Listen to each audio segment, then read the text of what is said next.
Good morning. I'm Jaewon Shin, Associate Administrator for Aeronautics at NASA headquarters. I'd like to welcome all of you in this auditorium and also on the net to another exciting aeronautics technical seminar this morning. We have a very distinguished speaker and my friend to discuss intelligent control architectures currently under study and development at NASA. Dr. Karmanze Krishna Kumar, as I call him Krishna, so I'll refer him and call him Krishna, is the leader of the Adaptive Control and Evaluable Systems Group of the Intelligent Systems Division at NASA Ames Research Center.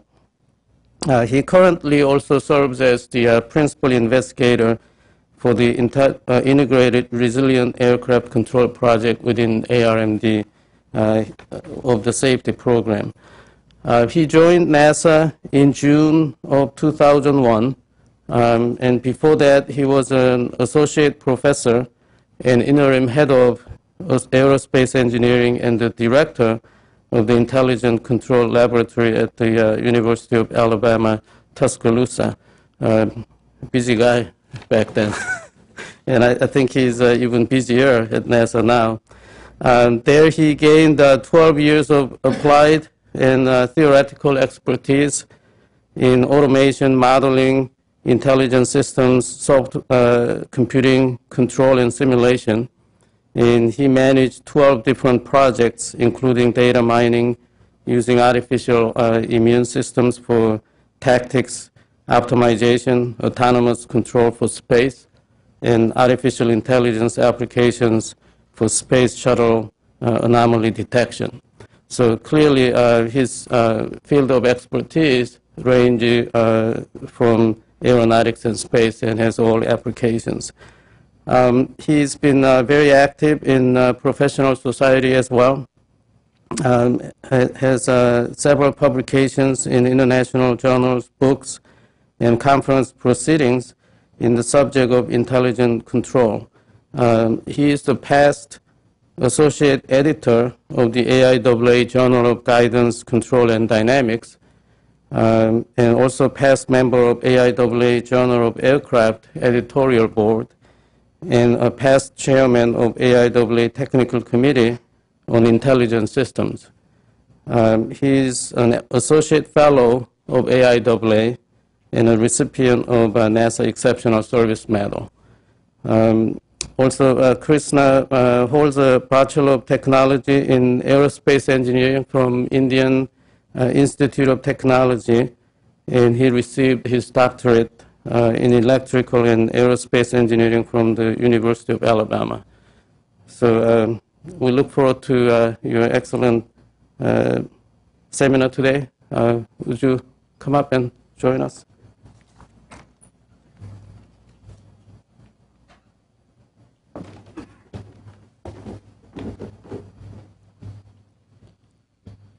Okay, good morning everyone.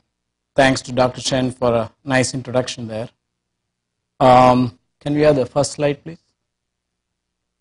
So my talk today is going to be on intelligent flight control. The title says toward intelligent flight control, mainly because we have many topics being researched, and also the concept of intelligence itself is a moving target. So we are getting there, and I'll show you where we are in time and talk about some future ideas. I am the principal investigator of resilient aircraft control, which is under safety, but I'll also talk a little bit about applications for next-gen designs and areas that's outside of safety. Intelligent flight control obviously is applicable beyond just safety, but safety, it has one of the big roles, and ARMD is investigating quite a bit that role it can play in safety. Next slide, please. I would like to acknowledge at this point all the researchers that have worked on this and the partners. I would say this research dates back almost 10 years or more. Currently, I think the two projects that are funding some of this research is the resilient aircraft control and the subsonic fixed wing. under the ARMD projects. In the past, we have had many projects that have looked at many pieces that I'll be presenting today. I want to thank all the members of that set of projects that worked on it. And finally, of course, to headquarters for one, giving me this opportunity to come here today, but also supporting and realizing the need for intelligent flight control. Next, please. So my presentation will essentially be kind of three parts. The first part, I will talk about what is intelligent control. As I know today, I say I because it is an active field of research.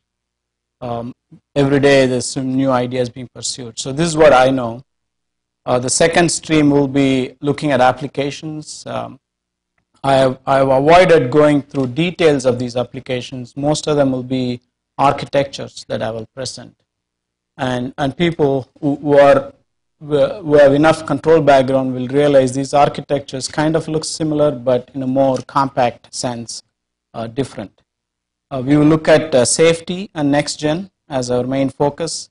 And finally, some exciting ideas in intelligent control as an enabler for what we call polymorphic control. I'll talk about brain-like intelligent control, where I personally would like to see intelligent control go, and also talk about plug-and-play control architectures. Next, please. So first, I will talk about intelligent control. Next. Okay, so if you look at intelligent control, the concepts in control are very old, maybe 400, 500 centuries old. But the ideas that intelligence is drawn from is relatively new, starting with artificial intelligence. Artificial intelligence as an idea is about 50 years old. And it has taken many elements of cognitive science, psychology, philosophy, and so on.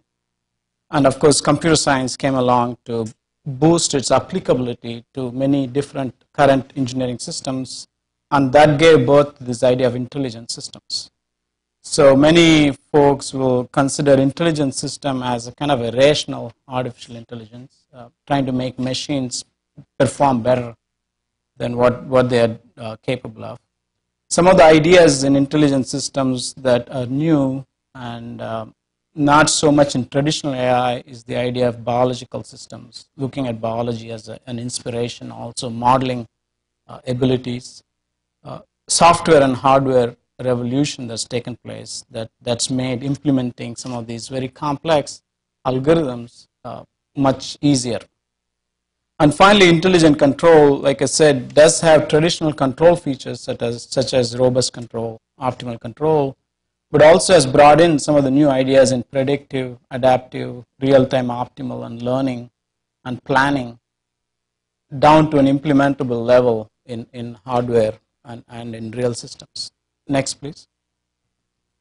AI, like I said, is quite old compared to intelligent control. It's evolved into two areas. One is looking at humanistic AI, trying to model human and understand how humans think and behave.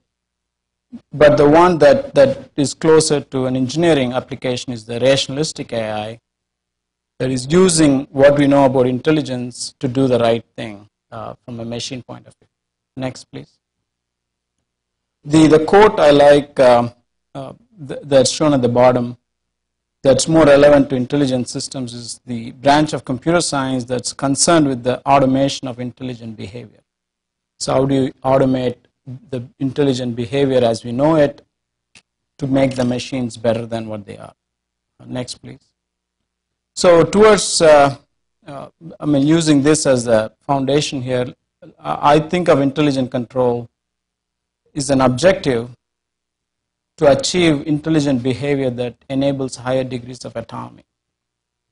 So I have a little architecture here that I use to highlight what I mean by towards higher degrees of autonomy. This architecture is out of safety. It's a good way to illustrate higher degrees of autonomy. We do have a pilot in the loop, and the airplane suffers some kind of a damage or an offset condition. A typical current generation airplanes, the pilot will have to adapt to that condition. And sometimes the time frames can be quite small, down to almost a second type adaptation. So the pilot has to work harder, and in addition to that, he has to manage his resources. So there is quite a bit of workload on the pilot. Now, when intelligent control comes in, is the first thing it can do is adapt to the damage, provide stability. Stability is one of the events that needs to happen down to sub-second levels. And that takes away some workload right away. So that's 1 degree higher autonomy. Pilot is not really directly controlling that aspect of it. The next level of autonomy is once the airplane is stabilized, we still have to bring it down and land it safely. So there are many little pieces that needs to happen. One of them is the trajectory planning. Now that I have a reduced envelope after the damage, the aircraft needs to figure out what it has and come up with a plan that will safely land the aircraft.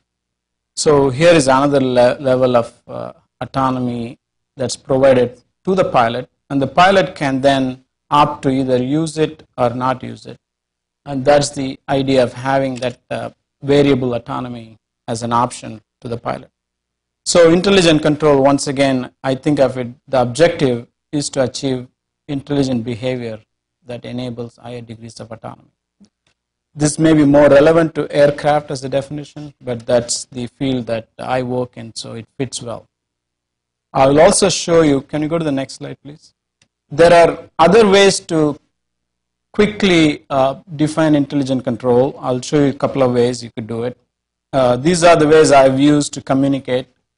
I don't know if you can see the red color there, but if you look at controlling any system, we need 2 error signals. We need to get an error signal that shows you what is the difference between desired and the output of the system. So sometimes even the desired is not clear. That's where the goals come in, the planning comes in, and even their intelligence can play a role. And once we know what we want to achieve, how do we get that in control? What is the error in the control activity? So that's another signal. So intelligent control can be thought of as a way to generate these signals to achieve higher intelligence. Can you move to the next slide, please? Another way I've used to define intelligent control using typical levels that you might have seen in many areas where it's easier to show a hierarchy of sophistication. So here at level 0, I think of it as robust control, which is kind of an instantaneous gain feedback controller.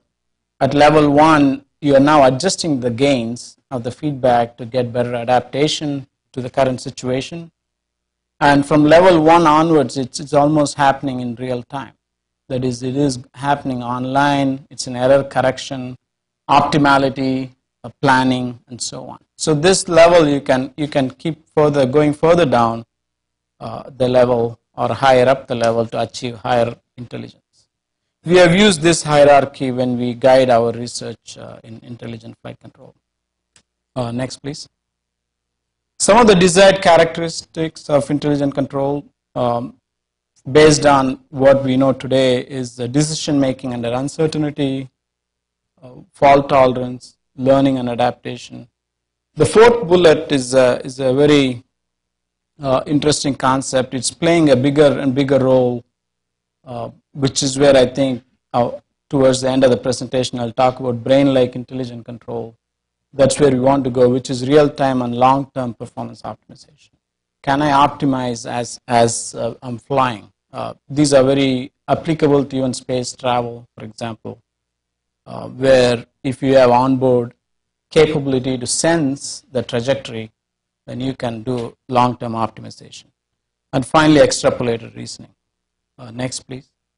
So some of the capabilities we are after, autonomy enabler, I already mentioned that. Damage adaptive control. The 3rd bullet there, data rich, model poor. I think there is clearly, you will see more and more, sensing is sometimes easier than physically modeling an event.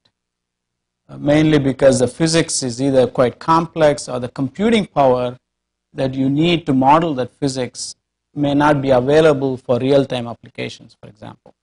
So sometimes it may be easy to sense and control based on what we sense, similar to what biological systems do. And intelligent control as capability, it's got that aspect to it. Rapid prototyping and reduced development cost. I can say from my experience, I can go from one aircraft to another aircraft, completely different classes of aircraft, and I can design an adaptive intelligent control in a matter of days. So that kind of a quick prototyping is possible. Improved stability margins, that's one of the aspects of safety that we are looking after or we are going after.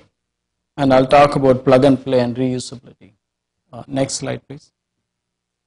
Okay, hopefully that gave a feel for what is intelligent control and what we are trying to achieve in terms of capabilities using intelligent control. Next, please. So next few slides, I will talk about applications to aviation safety and next-gen designs. Next, please.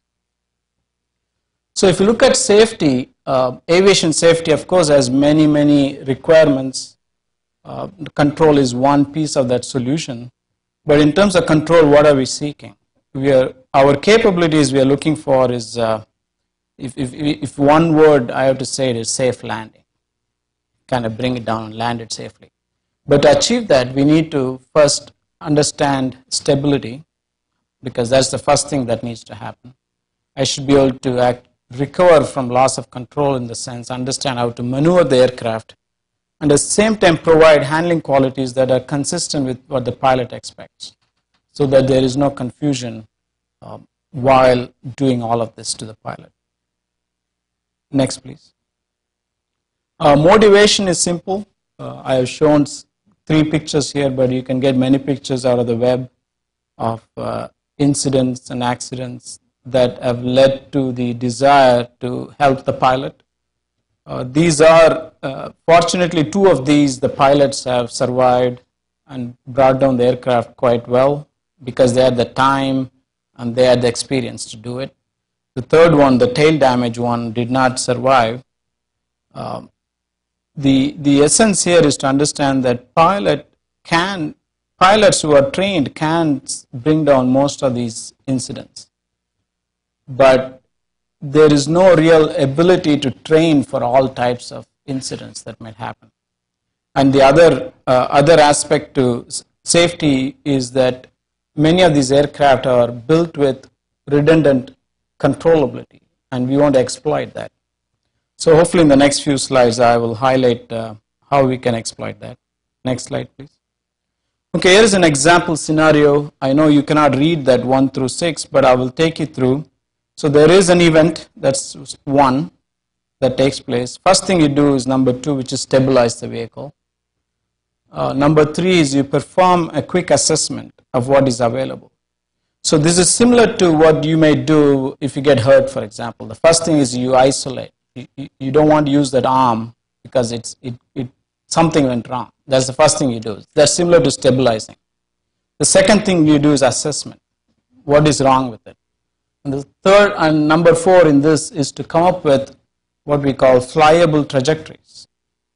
Now this is where the concept of variable autonomy comes, because we have a pilot in the loop.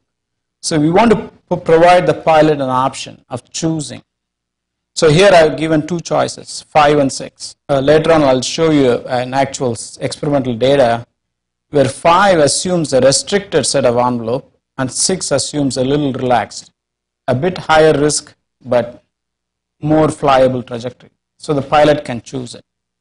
Now where does intelligent control come into all of this? So that's where the next few slides will talk about that. Next slide, please.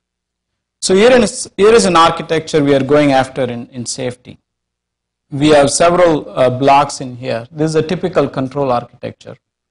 If you look in the middle, there is adaptive control, which is one of our big focus. How do I provide extra stability?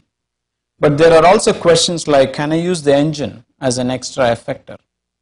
How do I have to design or redesign the engines to provide me an ability to control the moments from a stability and maneuverability point of view, beyond what is available right now?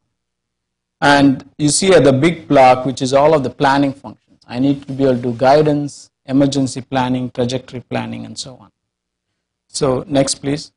The next few slides, I'll concentrate on adaptive control. Next. And also on emergency planning. So those will be my two topics I will talk about. Under Resilient Aircraft Control Project, we are looking all aspects from this architecture. Next, please. So this is one of the popular adaptive control architectures that came out of the research by Dr. Tony Calise at Georgia Tech. It's called the Direct Adaptive Control Architecture. It uses a neural network that's in the red block there to adapt to unforeseen events. The beauty of this direct adaptation is you don't need to do system identification. You don't have to spend any time IDing or identifying what has gone wrong with the system. And the benefit of that is it can accommodate many different types of incidents, not just wing damage or tail damage, but any combinations of that. So it has a pre-trained neural net, or if you want to think of it as just a function that captures known dynamics before the fault happens, before the damage happens. So this is the current knowledge of what the system can do. And on the left, you see desired handling qualities. So the pilot, when he interfaces with the airplane through the stick, is actually asking for desired roll rate, pitch rate, yaw rate, and through an expectation model, what we call the handling qualities model, what kind of a short period or the Dutch roll he expects. And typically there is a controller that takes that input, shapes it into control surface deflections that go to the airplane. And on the right you see the sensing taking place. Now at the bottom we had those two components, the fixed neural net and an adapting neural net.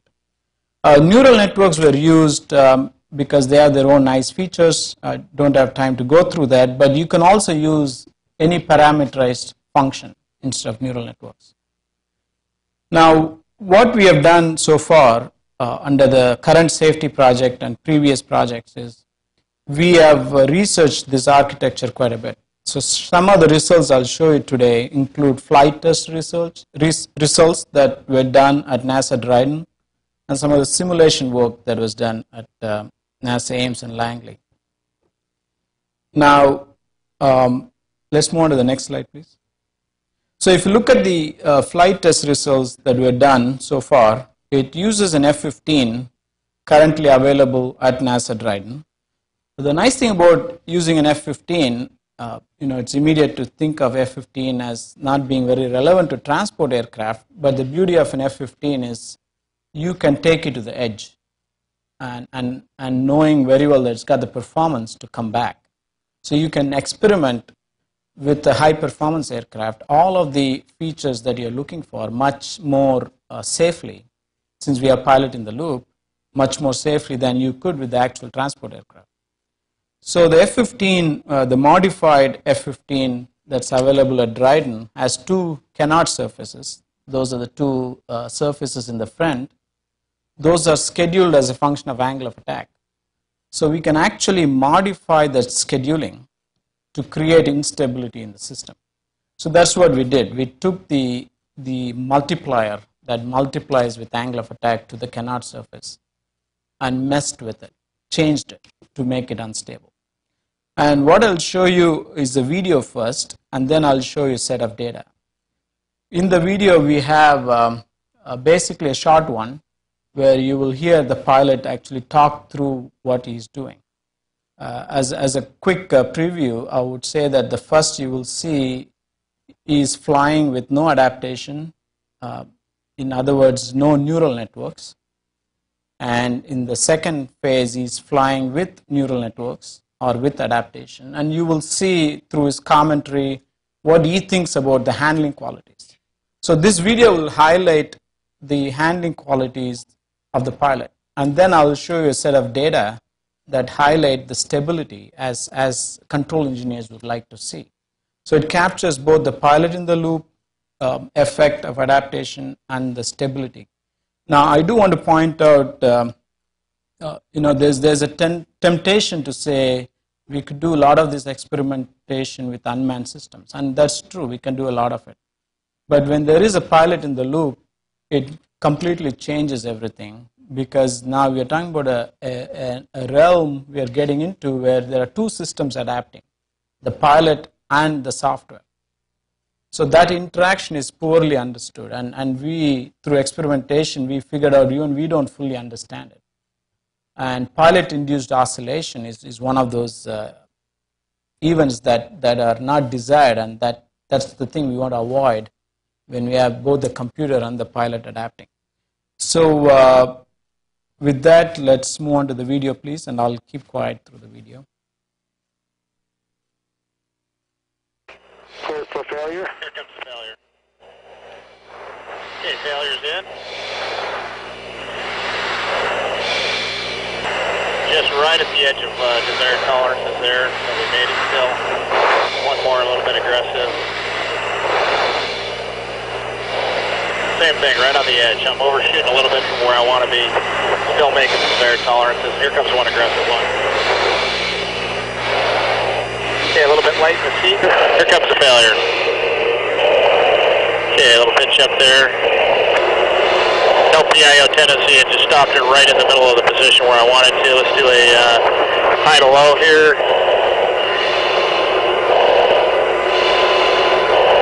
Okay, perfect. That stopped exactly where I wanted it. Let's do one more. Okay, right in there. Actually, it seems like it's better in the going down. Let me try one more from the bottom position. Yeah, stopping it right there. We talked about that. Predictability, it seemed to be much more predictable with the neural networks on. Fine tracking is good. We're keeping it within about 5 mils. I'm happy with that. DV up to the north, or up to the forward. Bring the pipper back on. Okay, easily within side desired. Okay, so that's the short video. Hopefully you heard pilot say initially a little bit oscillatory with the neural nets off, adaptation off, and with the neural net on, it was right on the money. He asked for a pitch up, it gave him a pitch up. Now, this is one of the things that we are trying to achieve simultaneously with stability is consistent handling qualities. When we have a pilot in the loop, all of these become very critical issues. When we go to unmanned systems, some of these may not be that critical, and still there are challenges with the unmanned systems. Next slide, please. Okay, so this is a busy slide here. I have two busy slides, but I had to have them to communicate the beauty of using adaptation. What you see is a typical control tool that we use to assess stability. This is called Bode plot, and on the top we have the gain margin, and the bottom we have phase margin. We want, of course, gain margins to be good, about 6 dB or more, and about 60 degrees of phase margin. The gain and phase talk about really the sensitivity to modifications to feedback signals and time delays in signals. So the stable region and unstable regions are very well marked there in white. The blue line is the flight data. So we flew several flights at various levels of destabilization, all the way up to neutral stability, which is shown on the right at minus 1.75 Canard multiplier. And the blue symbols on the line is the actual flight test data. Then on the top there is a black line, black dashed lines. Those are the simulation data. So whenever we do our experiment, of course, we first do it in our offices, then in a small engineering simulator, then in a full engineering simulator, and finally in the actual aircraft. So the black line is a full engineering simulation where there is a pilot in the loop, and you can see the simulation does not capture all of the non-linearities that you get out of a flight test. So right there is one selling point for flight testing ideas, because you don't really capture all of the non-linearities that you want to really simulate. Now, in the next slide, I will show you the concept that I've been saying about consistent handling qualities or consistent performance.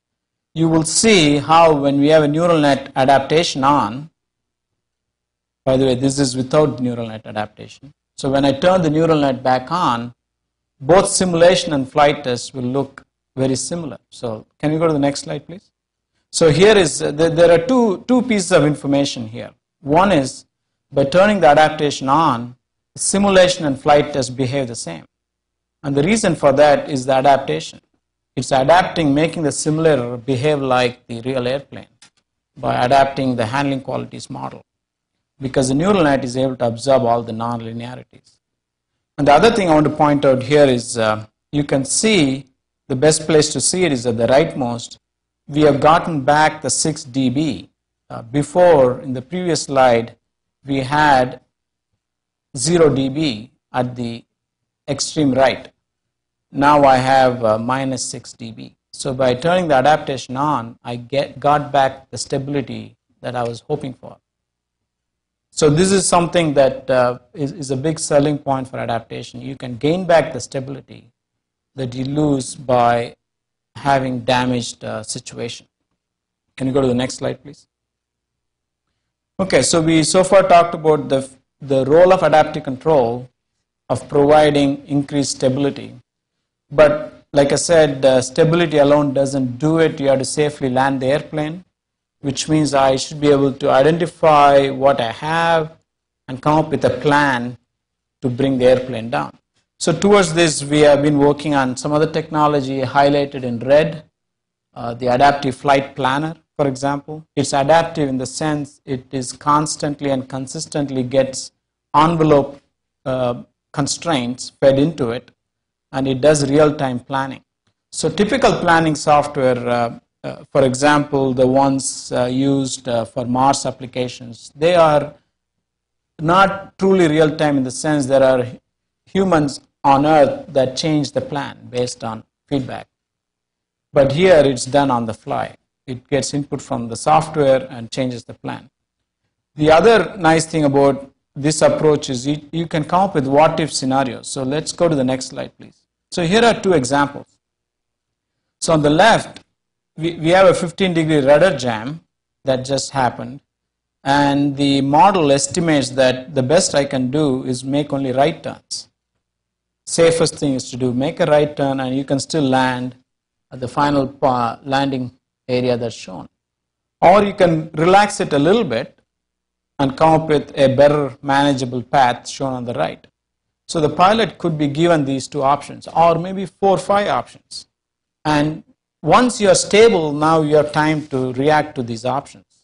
You can say the right one is, although maybe higher risk, but I think I can do it based on what I know. So these are the trade-offs that you can do in real time, provided to the pilot to safely land the vehicle. Next slide, please. Okay, so here is another very interesting example we looked at. And this is where I'm trying to take to the higher levels of intelligence, per se. I have here a C-17 airplane, which most of us know is high-performance vehicle. It's such a beautiful vehicle from a control point of view. It's got so many surfaces to play with. You can actually, it's got like 24 control surfaces. So it's like a controller's dream right there. But they're all not used for safety. They're used only for performance, to get the high lift, high drag, tactical descent, for example. So what we said was, let's try to see for a damage scenario how we can use these surfaces. Can you go to the next slide, please? But here is the challenge. It's not straightforward. There are many different surfaces with many different authority. For example, if you look at the roll control authority on the bottom right, you see pretty much you can use any surface to get roll. So how do you do this optimally and in real time? So towards this, we came up with another architecture. Next, please. So here is, I'm adding more pieces to my intelligent flight control. I have 2 more pieces on the top. I don't know if you can read that very well. The one on the right says optimal control allocation, and one on the left says adaptive critic. So let me briefly say what they do. Optimal control allocation basically looks at a performance index and tries to come up with the right set of control surfaces to actuate to give you that performance. In our case, it was simply minimum error, but you could also say minimum drag or minimum noise, whatever you want to choose as your performance. The nice thing is it does that in real time. On the left, we have an adaptive critic. Adaptive critic is based on very classical optimal control theorem called the dynamic programming, the principle of optimality. So what it does is it helps you do real-time optimal reference model adaptation.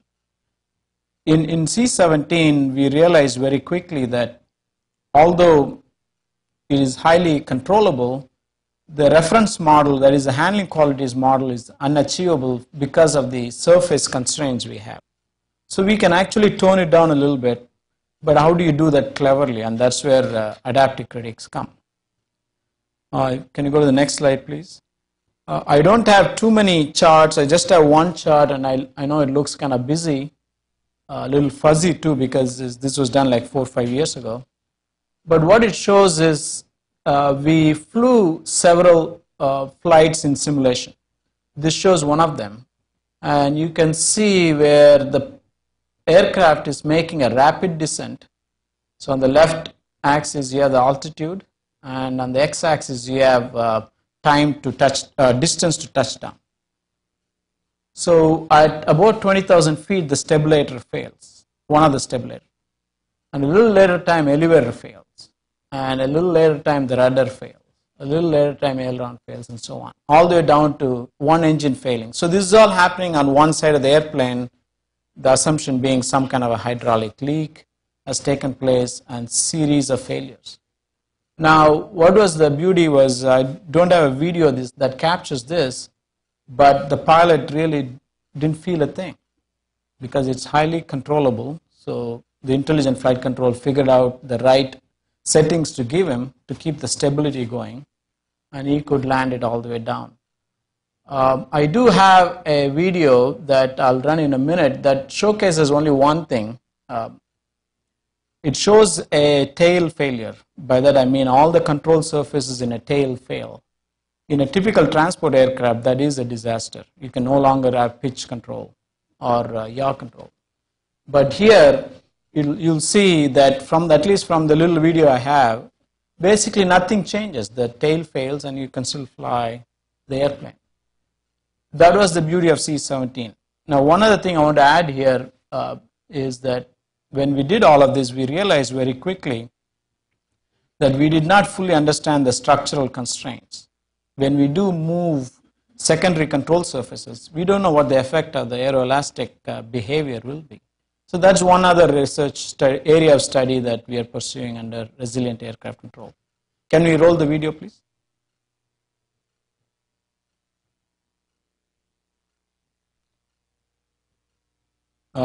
Do we have the video? Okay, here we go.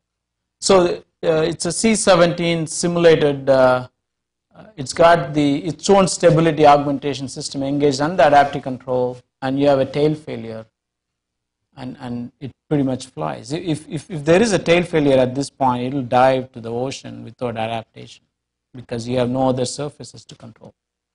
So this just, it's a small video. I have lots of other videos, but we thought this would be the best one to show for the time we have. I think it will stop pretty soon. We had about 3 to 4 pilots come and fly the C-17.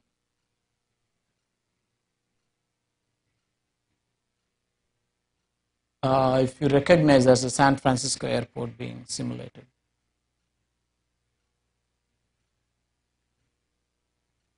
Okay, we can move to the slides whenever. Okay, thanks.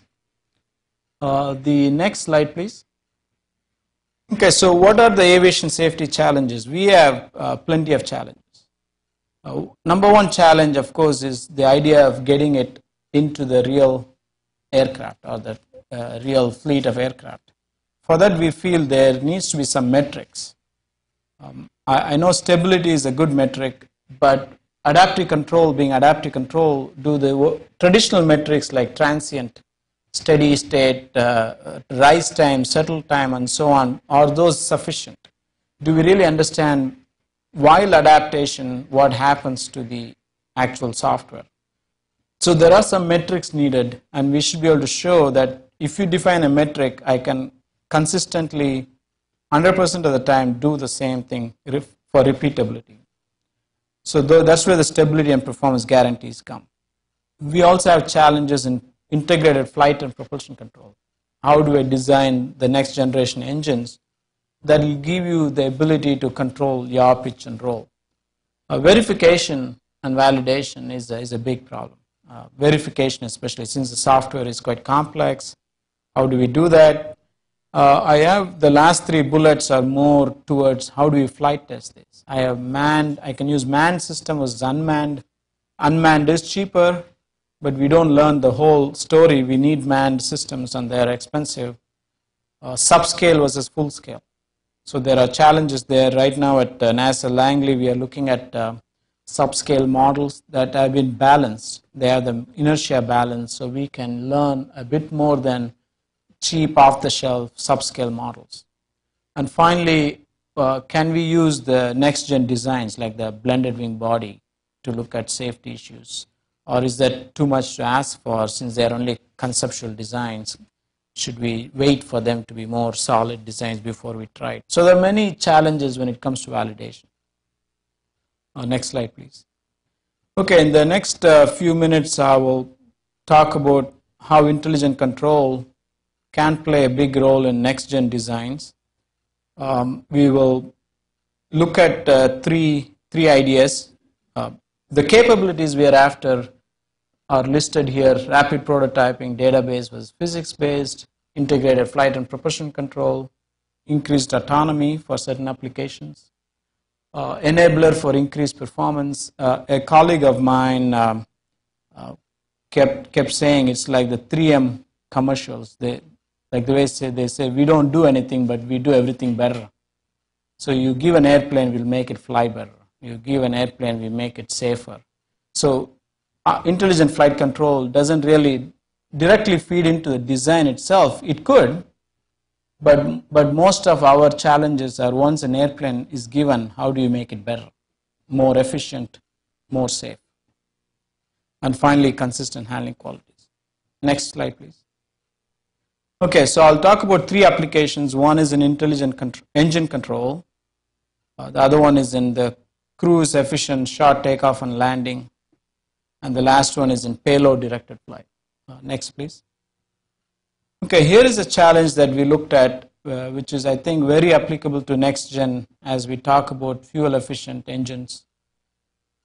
Engines are modeled reasonably well, but there are some phenomena that are not modeled because of the physics is so complex. And one of them is the combustion.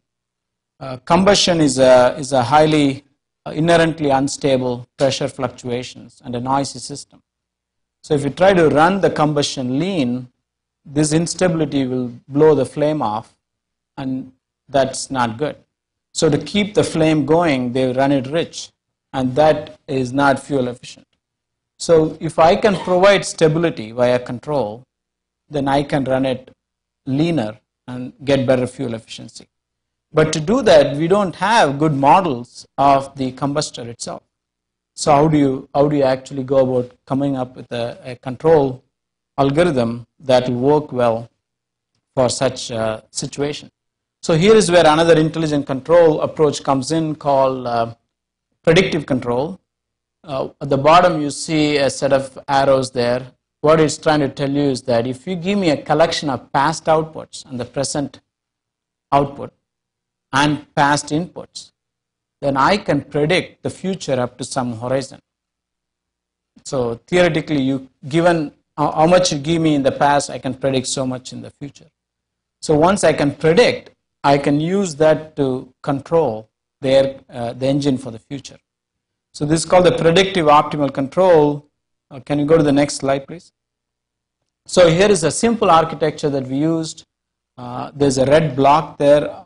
What it is a highly intensive mathematical computation. Lots of matrices and inversion and so on But out of that comes a control that achieves much better stability. So on the right, for example, you see the pressure fluctuation as a function of time. The blue is a non-adaptive fixed controller because you don't have a good model.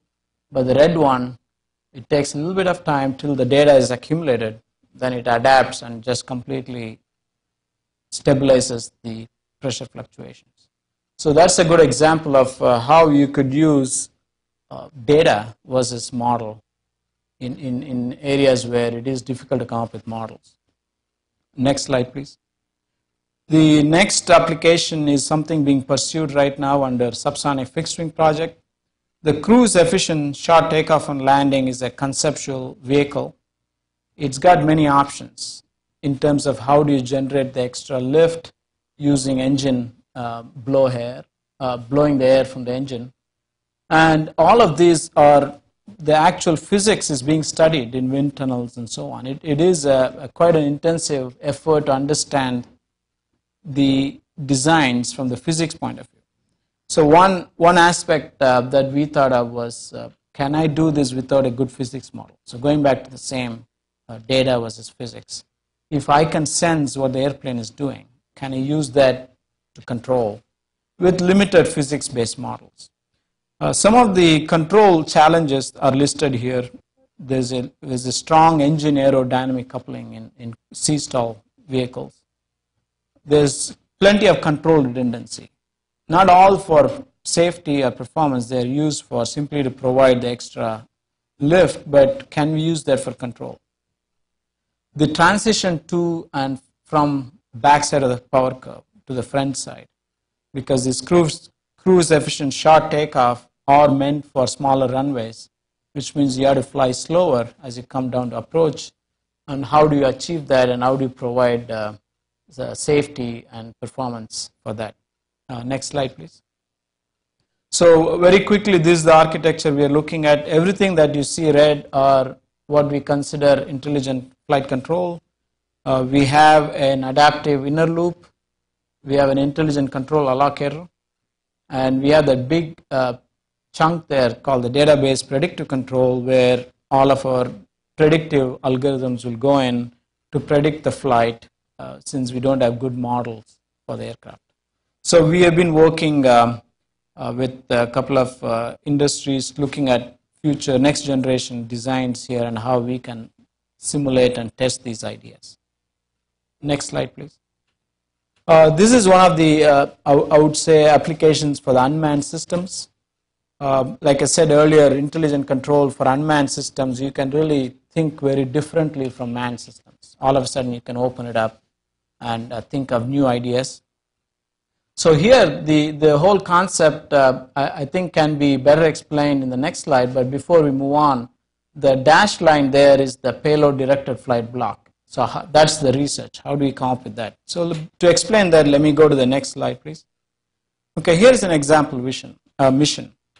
Being from California, I think it's clear that fighting forest fires is one big challenge we have. And right now, manned aircraft help, and also unmanned for surveillance to actually map out that region. But the question is, can this be done with real-time planning and control? That is, can I use an unmanned system that has a sensor on board that can detect fires and actually go to those regions and map it out, and maybe eventually even help with putting out the fire itself? So how do we achieve this kind of intelligence on board? Typical autopilot systems, for example, will have altitude hold or speed hold or a climb or a descent. But here in this application, it may be combinations of them. It may be something where the sensor says, give me a profile, flight profile that will keep constant infrared signal or constant thermal signatures. So as soon as you start speaking sensor language, the interface from the sensor to the actual control on the unmanned aircraft gets complicated. So how do you make that simpler? Can we go to the next slide, please? So we are looking at some of the intelligent flight control concepts here. On the top, you see multiple autopilot modes. They are very different from conventional modes. Instead of altitude hold, we are going to say waypoint hold. You just follow the waypoints. Or we can say a contour hold. You can say that I want an image contour, hold that image contour. Or you can say thermal signature hold. So how do you take that kind of a command from the sensor and translate it into control? To be beneficial, it also needs planning and feature extraction as one of the key components of intelligent control. Next slide, please. There are many applications of payload directed flight. I don't have to say that here. We all know that. Some of the new ideas for airspace applications is in formation flight. Formation flight is shown to reduce drag. So how do you achieve formation flight, keeping two airplanes purely based on the sensor feedback? And also futuristic unmanned cargo aircraft, how do you keep them in profiles that are low noise, non-interfering type trajectories? Next slide, please. Okay, so with that, hopefully I gave a flavor of the research being done at NASA in aviation safety and NextGen. What I want to do in the next 10 minutes I have is talk about some of the future ideas. These are ideas that are, I wouldn't say they're directly funded by anyone, but it's something we as researchers always look for new concepts that we can pursue. So next, please. So I'll highlight three ideas. One is called polymorphic control system. The second one is the brain-like intelligent control, and finally, intelligent plug-and-play control. Next, please. Okay, I just said that. Can we move to the next slide, please? Okay, so what is polymorphic control system? As we started working with intelligent control, we soon realized that there is a potential for helping out multiple unmanned systems. So for example, let's say I have a couple of UAVs flying along, and there's a bunch of unmanned ground vehicles that are coordinating a task with the UAVs. Now, how can I share resources across wireless networks? I may be able to use a sensor from a ground vehicle for control on the aerial vehicle. So we built a mathematical architecture using topological formulations for sharing the data across physical boundaries. So all the applications I showed, we were using within the physical boundary. I have an airplane, one actuator fails, I'm using the other actuator. But here I'm going across the boundaries, exploiting the wireless networks, networking capabilities that we have. Next slide, please. So we have looked at two applications. I'll talk about the bottom one because I have a short video of that. So here is an example of how an unmanned aircraft signals saying it has a complete INS failure, which is the inertial navigation system failure. Then a ground vehicle moves into position, identifies the aircraft, and visually tracks it and gives that information back to the airplane and helps it guide it down to landing. So all the sensors on board has failed, and the sensing is coming from an unmanned vehicle that's stationary on the ground. So the video that I'll show you was flown at NASA Ames using a Cessna scale model under rover, and you will see as the aircraft is coming down to land, it's totally unpiloted. It's autonomous, and towards the end you'll see the rover's position as it's watching the aerial vehicle. So here is another example of where intelligent control can play a role across physical boundaries. Can we roll the tape, please?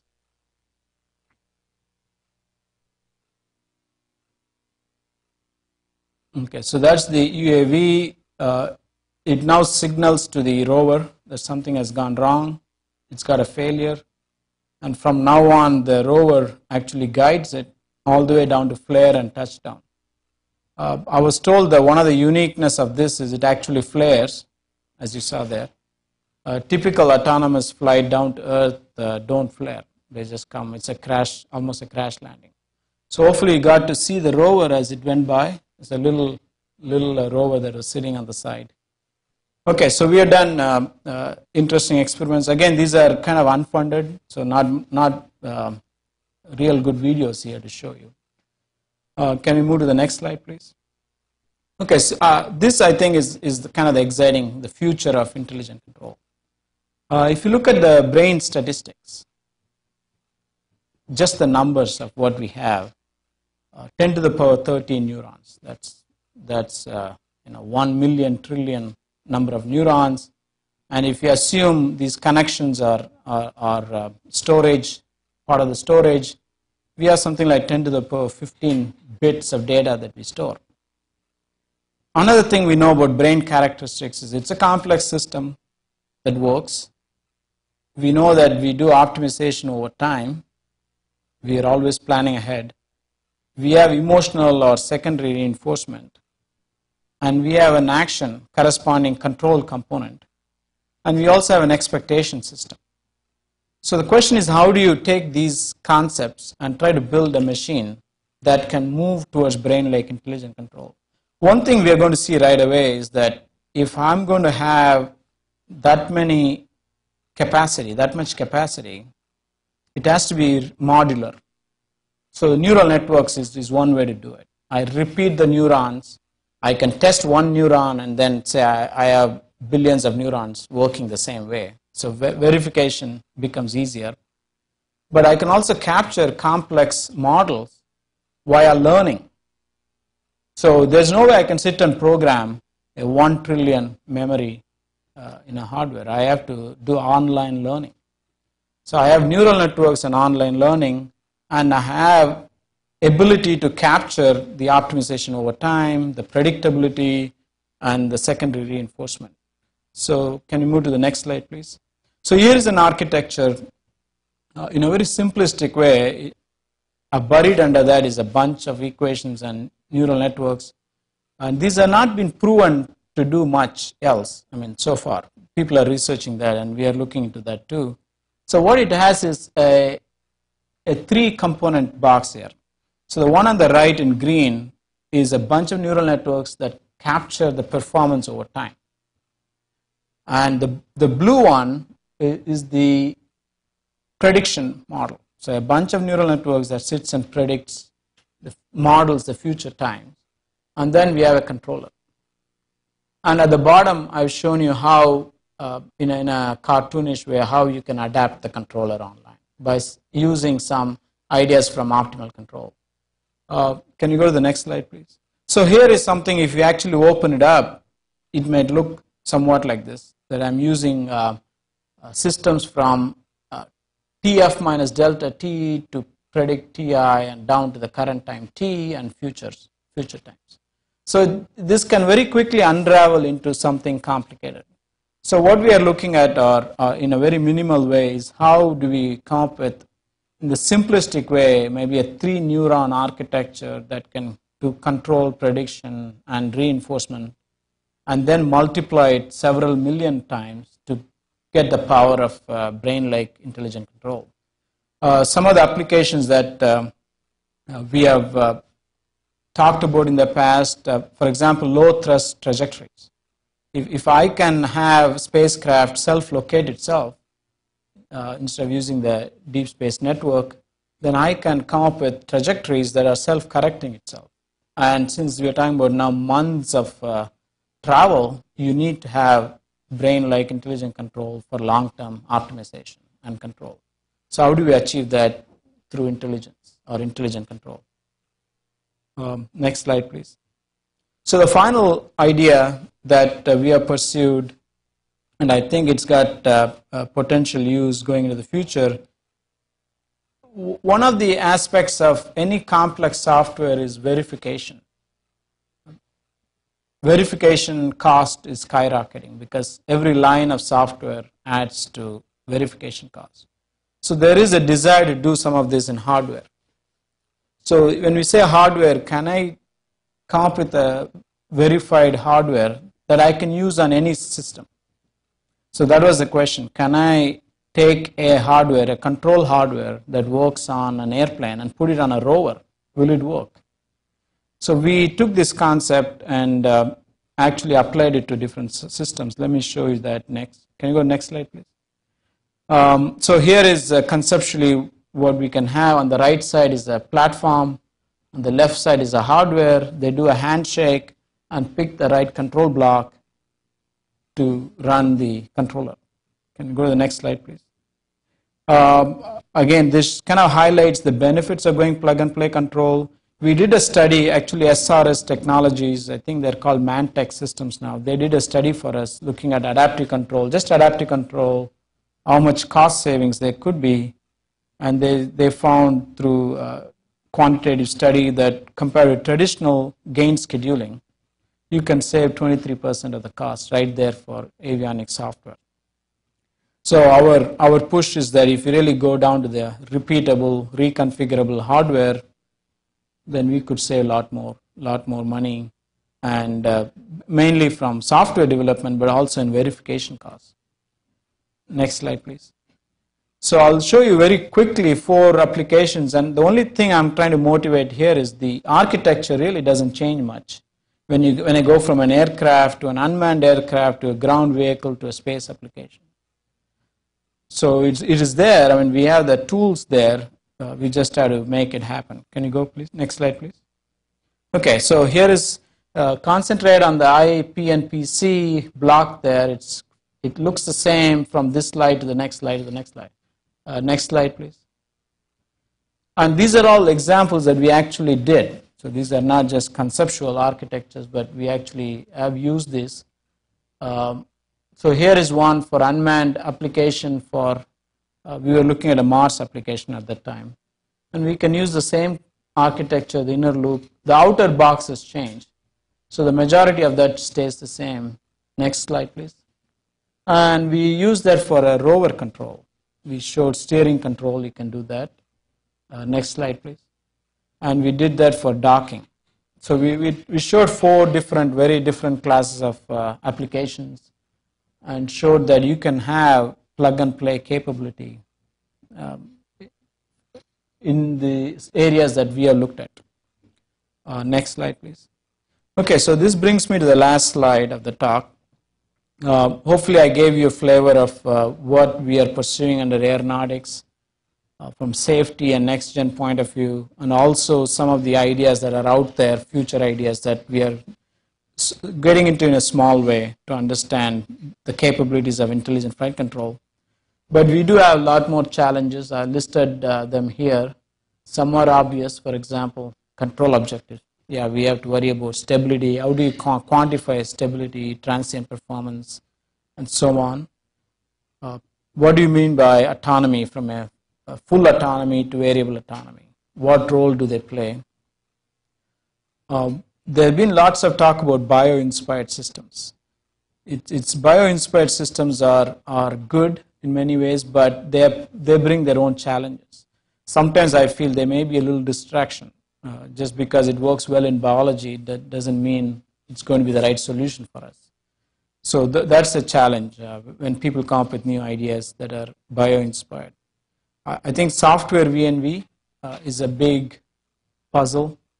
That may be one of the things that we might have difficulty overcoming unless we spend a lot of research dollars. I know that it's a big topic, top of the agenda for National Science Foundation and for many other research labs.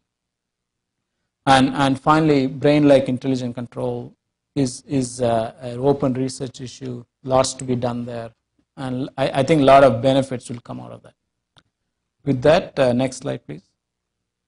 Open it up for questions. I took this quote from Einstein, and I think it kind of reads funny, but it's got a lot of meaning to it. If we really knew what we were doing, somebody will be selling it, right? So, okay, that's all I have.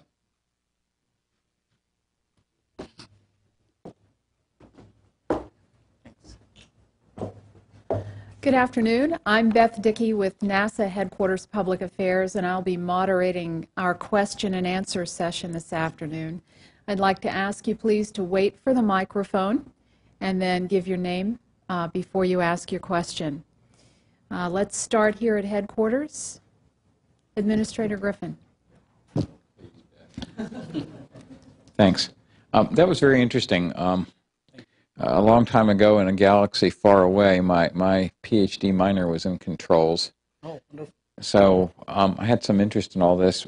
In recent years, there's been some work, I won't say off to the side, but not yet in the main line of control theory on genetic algorithms for getting to a desired outcome or an optimal outcome as measured by whatever objective function you want, starting with very simple inputs and allowing, for example, circuits to evolve with components to produce the desired result without a lot of human intervention.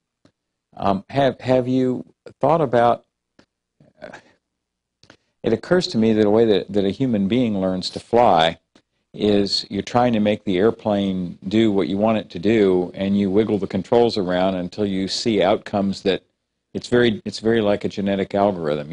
You move controls until you see the result that you want, and your flight instructor is there to keep you from killing yourself.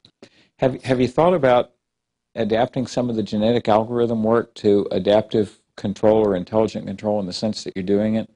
You have a failure, you know where you want to be with the airplane, and let the controller experiment with itself to produce the desired outcome? I'm glad you asked, because my PhD topic, I used genetic algorithms for control in 1988. So I could have set you up for this question. it almost looks like setup. Actually, my first entry into intelligent systems was via genetic algorithms. And what happened was we used genetic algorithms. I'll tell about my personal experience, and then I'll give you some more examples.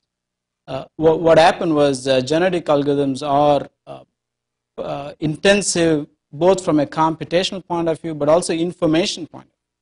That is, if I have to explore the space, let's say 50 times, to do that in real time, using an airplane as for an example, I have to actually put the airplane into those situations. Now, to do that effectively, it'll be better if I can do it 5 times rather than 50 times, from a population point of view. So I started looking at, from an evolutionary point of view, what other biological system does something like that. And a good example is the immune system. That's how I got into the immune system, because immune system is a very rapidly evolving systems. And we have used some of that for like fault identification. Now, in terms of using it in real time for unmanned systems, I think it's got a lot of potential, where you can actually explore your operating space. So it's a concept of exploration versus exploitation. I can use the evolutionary algorithms to explore the space, and for exploitation, I can go for actual control algorithms. We have done, you talked about the circuit evolution. Within my group, we have looked at using genetic algorithms even for design, for automated antenna design, for example. We actually flew one on an ST5. So it's got a lot of potential. And it's a good question. I think the only reason we haven't jumped fully into it because the manned systems constrain us to some extent. Yeah, I probably wasn't as clear as I ought to have been. I wasn't thinking about putting the airplane through 50 different situations, but rather using a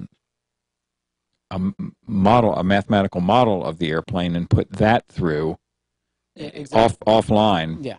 Essentially process that and then come up with the optimal control strategy for a given failure circumstance. Yeah, that's a very good idea. I mean, we actually thought about using that. You wouldn't put the real airplane through those which situations. You could if you have an unmanned system. Yeah, but you could also crash it while you're doing it.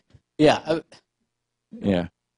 Definitely. I mean, I think exploration and exploitation, there's a big trade-off there. You have to be careful how you do it. Anyway, interesting stuff. Thanks. But they're using the model. I think that's a good idea. Definitely. It's here at headquarters. This is a pretty excellent talk, Krishna. Thank you. You are using neural networks to predict the future events. Suppose you had a lot of physics-based models. How would your approach change? I mean, so that's a good question. I think physics-based models always is the first route to go. And one of the, I think, challenges is first getting the physics-based models. And the other challenge is some of the physics models tend to be highly computationally intensive, like CFD modeling, for example. we could conceptually do online CFD models and come up with stability and control derivatives, but we are not there yet, computation. And if we have an ability to do it, I would definitely use that and augment neural networks as a kind of a delta, a variation. So all of these architectures, you can easily make that as a retrofit in the sense a delta from what you know. You can always add to it. Can you use a hybrid system? Yes. I mean, we have talked about a hybrid. In adaptive control, they call it either hybrid or composite adaptation, where you have some known systems and an unknown, and you can bring them together. And those are all architectures we are looking at. You are right, the architectures I showed did not say that, but yes, you can. We have one more question here at headquarters. Doug Rohn. Hi, Krishna. This is Doug Rohn. Hey, Are there any intelligent control systems that are flying in the commercial aircraft today? As I defined it, no. As I have defined intelligent control, one could argue that there is a lot of built-in intelligence. As you define them, what would be the when might we see them, or what are the the reasons that they aren't on today? So let me correct myself by saying that there are deployed missiles.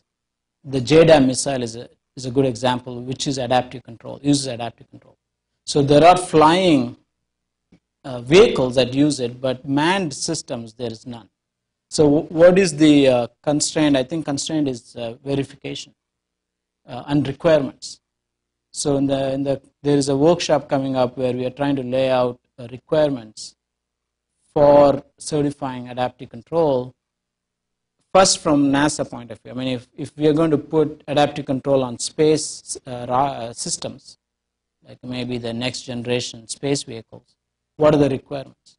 So once we can lay out requirements from a NASA side, then maybe we can move on to the civilian side. But I think that's the key, is stating the requirements and then trying to make sure you meet the requirements. Let's head up to Cleveland, Ohio for a question at NASA's Glenn Research Center. Glenn, go ahead.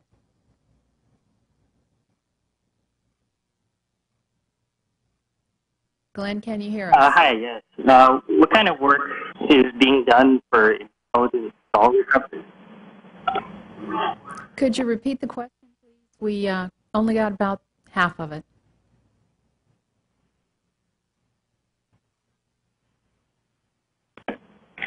Yes, my question was, what kind of work are you doing in terms of intelligent stall recovery? Yes. Question about the work you're doing in terms of intelligent stall recovery. Oh, intelligent stall recovery. That's so the philosophy has been to actually prevent stall rather than recovery from stall. So we are not specifically looking at stall recovery per se. Having said that, there are work done in the planning and the adaptive guidance aspects of it, where we are looking at trajectories for stall recovery. But all along if you look at adaptive control as a concept, the idea is not to get into stall. And most of the time, stall happens because stability is lost right at the beginning of an event and you get into a stall.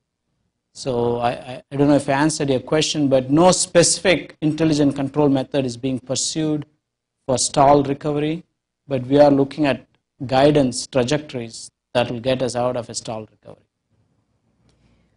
We have a question at NASA's Dryden Flight Research Center. Dryden, go ahead with your question.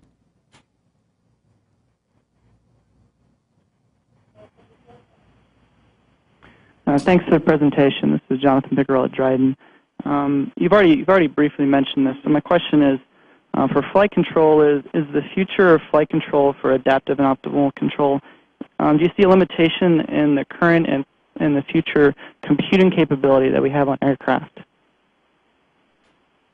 That is a good question. I don't think there is a shortage of computing capability. Some of these techniques I laid out are not that computationally intensive as we have implemented them. I think if you go if you compare, for example, real-time CFD modeling to what we do in intelligent control, orders of magnitude difference. Ours is not that computationally intensive. So that's one of the benefits. I don't think implementing them on current computers on airplanes is a problem. But if you do go to the advanced architectures like brain-like intelligent control and so on, I don't have an answer for that. But the current architectures that we are pursuing are not that computationally intensive. They are complex concepts, mathematically speaking, but implementation is not that hard. All right, we're back here at headquarters for questions. We have one over here. Hey, Krishna, nice talk. We often talk about technology having to buy its way on to actually be implemented. And what would you say you think is going to be the actual selling point for adaptive control, say for the next generation of aircraft or beyond that? Is it going to be the safety aspect, or you hinted to some of the possible efficiency gains, or is it something else? I mean, obviously it'll be a combination, but what do you think is going to be the driving factor? I think of safety as being something that's required that could drive intelligent control on next-gen vehicles.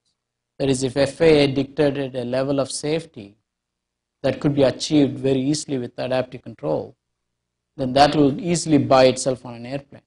From an efficiency point of view, I think I know that Boeing Phantom Works has been trying to sell from an efficiency point of view for a while, and the tricky part there is they have not been able to actually flight test and document the advantages. This is one, I mean, we are in a very expensive business here. I mean, when you talk about showing ideas to work on an airplane, flight testing is a very expensive endeavor. So that's why they took the missile route, because it was cheaper. And they showed on a missile you can get very good performance for very cheap implementation. And not only that, missile to missile variations were easily accommodated. So I know that they are looking at cheaper ways to prove that this is very good for performance. And slowly the eyes are opening. But I think safety may be more of a faster way based on requirements to get into. Are there other questions here at NASA headquarters?